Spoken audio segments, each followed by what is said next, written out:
ZNS Total Sports, brought to you by Fourth Terrace Diagnostic Center.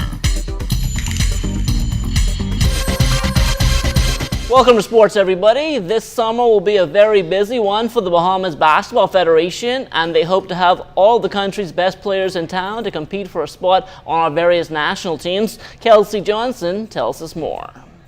The coaching staff of the men and women's national basketball team were named, but head coaches for the two programs will not report to duty until midway through the training sessions. Yolette McPhee-McQuinn is going to head the women's national team. She will be assisted by Brittany Ezell, Sharon the General Store, and Jarrell Nen. Only Store resides in the country. McPhee-McQuinn is the head coach of the Jacksonville University women's squad, while Ezell and Nen are at East Tennessee State. The women's are expected to start their practice session, which is going to be the third week in May. Sharon Store is responsible, along with myself, to assist with getting the local girls prepared and ready for when Yolette comes home. They will be ready to do the things that she wants to do. And it's just a matter of, this is technology age. Her sending the information that she wants the teams to do as preparation, be ready.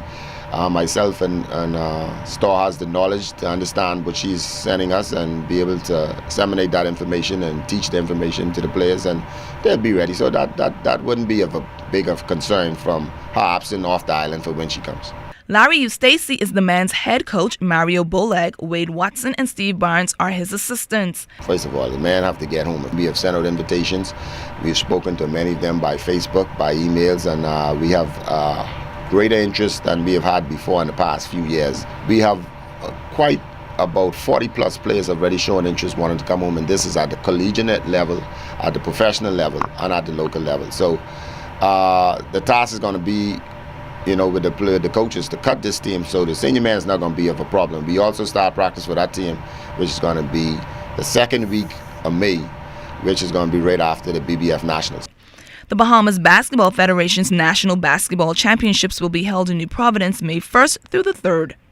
Kelsey Johnson, ZNS Total Sports. All right, thanks a lot, Kelsey. Well, the Bahamas Softball Federation held a two-day fundraiser over the weekend, which will aid our men's national team as they travel to Colombia next month in hopes of qualifying for the CAC Games. The team won both its games, 6-5 over the national champs, the Crater Bulldogs out of Abaco, and 19-5 over the New Providence All-Stars, and confidence is at an all-time high. The team is a young team. The majority of players on the team is first-time players, but they aren't strangers to the game. Very, very finesse team. Probably one or two fellas we could have had, but unfortunately we carry what we have, and I really support the management and their decision to carry a younger team. No more, boy, everything basically fall on your shoulder and Lal shoulder. What kind of condition Alcott is in? Well, I am in, at this point, I in at least 85% of the shape that I would like to be in. At some point in any sporting game, you love to be able to carry the weight sometimes, and Edney already pay his dues in the game of softball, and I think this is my time here to grab the torch and run with it. Now, former national team player Fred Papa Smith was out at the softball fundraiser over the weekend, taking in some of the action, and he spoke to our Julian Gibson. Benson former national softball team player Fred Papa Smith says that he totally agrees with the direction the Bahamas Softball Federation is taking our men's national softball team. I was very impressed with the shortstop.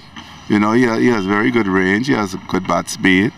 And he looked very promising. From what I understand, he's only 16 years old. That bring back the days of basketball when I was only 15 when I made the national team. But the teams look very well, and they gel. And you see, in softball, 1-2 runs win the game, Julian. If you don't have the basic fundamentals, the bunt and the hit and run and stuff like that, if you miss that, you're in trouble. I still believe we still need that pitching that you guys used to have, and we still need that big bats that you guys used to have. Well, in tournaments, you got to score runs. When in those tournaments, who score first basically wins the game, and you got out pitching the whole. And the days I traveled, we went like but 6 deep, and we talking about pitching. You know, we had the Richard Johnsons, the Harold White, the Josie Wales, the Jimmy Lee, just to name a few. But we went but 6 deep. You know, and the bats, well, we made pretty good contact. We had the John Rose and Eddie McSweeney and those guys, and then we had the defense with the Poker Highland, the Roy Rogers and Jakey Haven and Adeline Moss and Keith Butler. You know, so that's how we were able to be successful. Now the team will travel to Cali, Colombia in 3 weeks. Reporting for ZNS Total Sports, I am Julian Gibson. All right, thanks, Julian. Well, the Bahamas Archery Federation is looking to make a name for itself, and President David Rami explains what their goals are moving forward. The Bahamas has a rich sports history, and we're hoping to join the sports community and continue that going forward.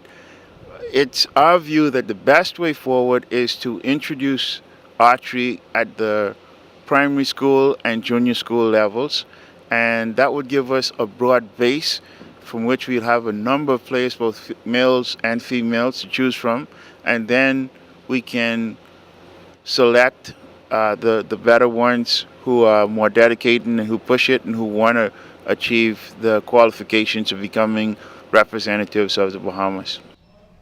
And that will do it for sports, but don't go anywhere. There's more to come after the break.